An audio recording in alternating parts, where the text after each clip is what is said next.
Level 1. Thrall. You rise early not from discipline or ambition, but because your time is no longer yours. And in the Viking world, that fact alone shapes your entire life. You are a thrall, the lowest rung of society, legally owned by another. Captured during a raid in a faraway land, your life is drudgery, digging trenches beneath the burning sun, tending flocks, rowing longships across cold seas, grinding grain until your hands ache. Keeping farms alive, you bear no weapon as a badge of honor, speak no equal voice at the thing. You are bound to your Carl's, hearse's, or Jarl's household. Your strength counted among his possessions, and yet, at the bottom, you are not invisible. Thralls are the hidden engine of expansion, agriculture, and trade. Behind every raid that returns with silver and glory, there is someone like you, rowing, building, enduring. Your fate rests on your master's nature. A fair one may allow small earnings, even a path to freedom. A cruel one can stretch each season into an endless grey, life endured rather than pursued. Level 2. Freedman. You know what it is to wake up owned. That is why freedom never feels light in your hands, even after the chains are gone. You are a freedman, once a slave, now legally recognized as a person. In the Viking world, that is no small leap. The law names you free, even if eyes still measure you with suspicion. You work with urgency. Freedom, without wealth, is fragile. You farm rented land, learn a trade, attach yourself to a household that offers protection so long as you remain useful. You build a reputation carefully, reliable, loyal, necessary. Thralls look at you and see possibility. Carls look at you and see a test. Trust in this world ripens slowly. You may bear arms, but you do not chase violence. You know too well how narrow the distance is between security and ruin. Marriage, alliances, steady work, these are your true battles. You do not seek glory, you seek permanence. And if you succeed, perhaps your children will be born Carls. You rarely speak of your past, but when you see a thrall laboring in silence, you recognize yourself instantly. Level 3. Carl. You start on land that's yours. You are your own master. You are an evolved Carl. The human really is free. You are not one of the nobility. You are not a famous warrior, but you are what society is built on. You can't have a kingdom without farms and families and hands like yours to till the earth. Your land is your life. You spend your days planting crops, raising calves and fixing tools. You construct sturdy infirmaries to survive the long frozen winters that can tear apart a frail household. You're not here to win glory. Just be ready for whatever comes. You belong to nobody like a slave. I can see your high status, which is different from a guy who's just been released. You have the right to speak at public meetings, bear arms and fight for your rights in a court of law. It's possible to own slaves, hire workers, and trade goods with merchants. But when the local leader calls for men to go to war, you have to go. You take your own shield and axe to the battle. You know if you want to keep free, you got to be willing to fight for it. You don't seek fame, but you care for your honor. But your position as a farmer who works hard, and the neighbor you are, is what counts more than anything. You are the middleman between above, the lordlings, and so on and below. You are the center of gravity. You show that a fellow can't be owned when he is free, the finest way not to become a slave. Level 4. Skilled Specialist. You choose mastery over routine, deciding that your value will not come only from the land, but from a skill sharp enough to make others depend on you. You are a skilled specialist, yet distinct, because instead of focusing entirely on farming, you dedicate your life to refining a craft that stretch far beyond your village. If you are a blacksmith, your forge shapes the swords that warriors trust with their lives. If you are a shipbuilder, your hands create the vessels that carry raids across the sea. Level 5. Levy Warrior. You are not born into constant battle, yet when the call to arms spreads through the region, your life shifts immediately from routine to risk. You are a levy warrior, usually a Carl with land and responsibilities, summoned to defend territory, join a raid, or stand in a growing shield wall that represents the strength of free society. One season you are repairing fences and preparing for harvest, and the next you are oiling your shield, sharpening your axe, and saying careful goodbyes, because the same freedom that grants you rights also demands your service.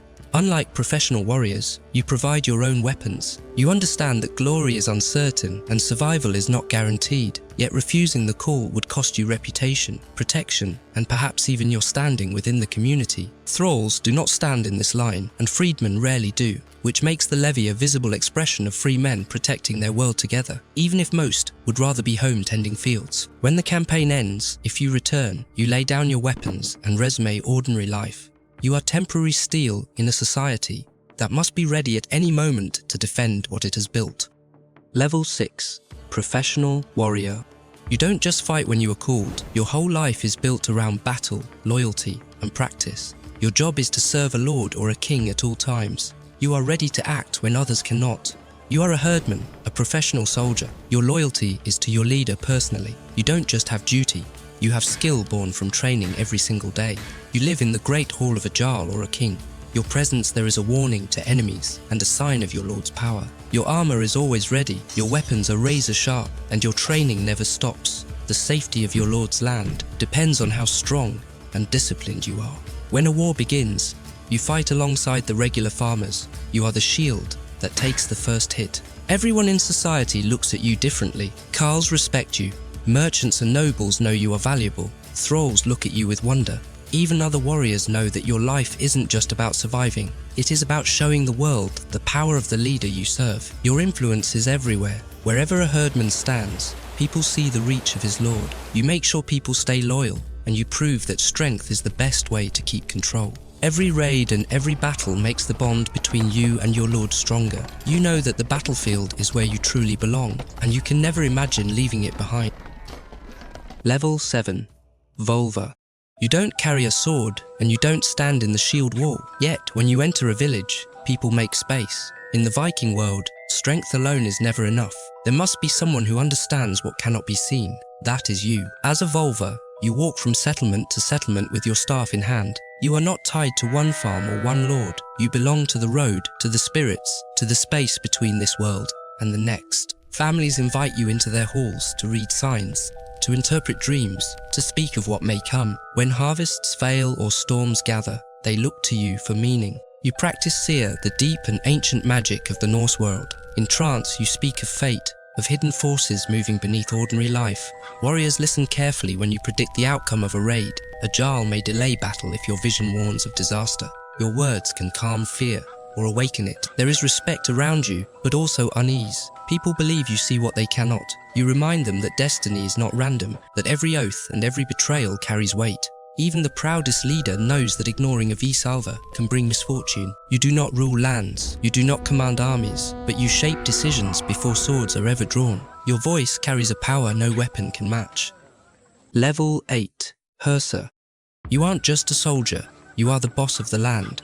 Your day starts before the sun, overseeing everything from harvest to trade. You manage the farms, collect taxes, and keep the peace. You are the heartbeat of your local area, the one who ensures everyone has what they need to survive the winter.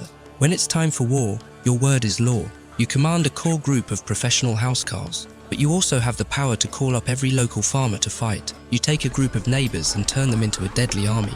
You aren't just a fighter. You are the strategist who plans the raids and coordinates the defense. You live in a world of constant balance. Below you are the farmers and workers who look to you for protection. Above you are the powerful jarls and kings who expect your loyalty.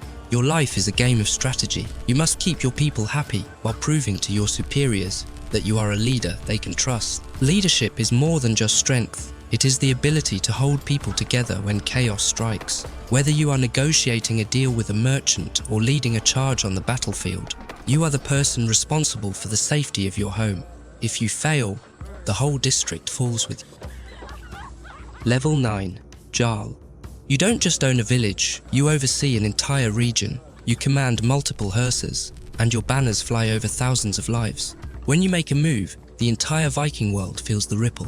You no longer work with your hands, you work with your mind. You don't farm or forge, you direct the flow of gold and blood. Your approval is required for fleets to sail and for armies to march. You are the one who decides where the next great raid begins and how the wealth of the north is shared. Being at the top is a constant struggle. You are surrounded by wealth, but also by eyes. Every hersa under you is watching for a moment of weakness, and every rival jarl is waiting to test your strength. You must balance rewards with discipline and honor with intimidation to keep your people loyal and your enemies at bay. Even though there are kings above you, you are the true builder of Viking power. You shape politics, war, and trade. Your life is a constant calculation of risk and reward. You aren't just surviving, you are building a legacy that will be told in sagas for generations to come. Level 10. The King. You sit at the very top of the world. You answer to no one. Below you, jarls, warriors, and farmers all move according to your will. Your authority is absolute. You are the face of the Viking people. You don't row the boats or till the fields, but you are the reason the kingdom works. You are the master of strategy and diplomacy. You decide when the great fleets launch and how the laws are written. You manage the gold, the land, and the alliances that keep the North strong. Your power is immense, but it is also fragile. Behind every bow and every smile, a rival is watching for a moment of weakness. To keep your crown, you must be smarter than the jarls and stronger than the warriors. You rule through a perfect mix of wisdom. You are the glue that holds society together, from the slave in the mud to the noble in the hall. Everyone's stability depends on you. If you can maintain the balance between force and honor, your reign will bring peace and wealth. You aren't just a man, you are the symbol of the Viking spirit.